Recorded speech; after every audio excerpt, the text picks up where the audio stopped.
আসসালামু আলাইকুম ওয়া রাহমাতুল্লাহি ওয়া বারাকাতুহু।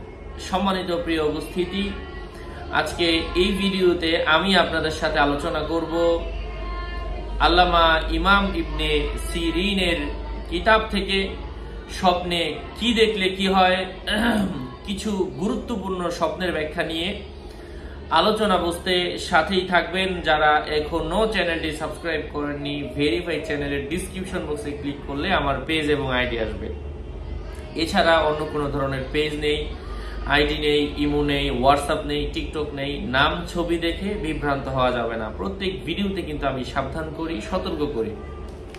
যাই হোক, কথা দীর্ঘায়িত না করে আমি মূল আলোচনা শুরু করছি। আল্লামা ইমাম ইবনে সিরিনের কিতাব স্বপ্নে কি দেখলে কি হয়।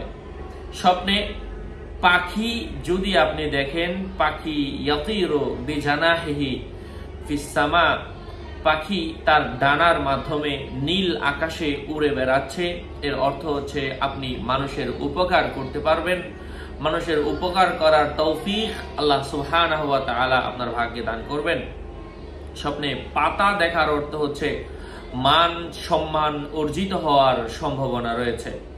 স্বপ্নে পায়জামা দেখার অর্থ হচ্ছে অতি সত্বর বিবাহের প্রস্তাব আসার সম্ভাবনা রয়েছে।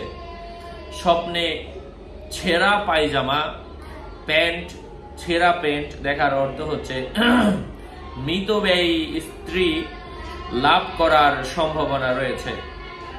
স্বপ্নে পানির স্রোত দেখার অর্থ হচ্ছে অজানা সম্পদ হাতে আসার সম্ভাবনা রয়েছে। ঘোলা পানি বা বন্ধ কোনো কিছু দেখার অর্থ হচ্ছে কোনো কাজে দণ্ডনীয় অপরাধ হওয়ার সম্ভাবনা রয়েছে। স্বপ্নে প্রচুর পরিমাণের পানি দেখার অর্থ হচ্ছে জীবনে অধিক সুখ সমৃদ্ধি বৃদ্ধির সম্ভাবনা রয়েছে।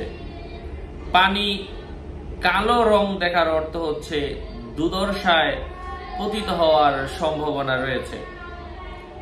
স্বপ্নে তাজা পানি মানে টাটকা পানি দেখার অর্থ হচ্ছে পরিবারের মধ্যে আল্লাহ সুবহানাহু ওয়া তাআলা সুখ শান্তি দান করবেন, এমন কিছু বোঝায়। আরো আপডেট পেতে সাথেই থাকবেন। আপনাদের মঙ্গল এবং দীর্ঘায়ু কামনা করে এখানেই শেষ করছি। দেখা হবে অন্য কোনো এপিসোডে। আসসালামু আলাইকুম ওয়া রাহমাতুল্লাহি ওয়া বারাকাতুহু।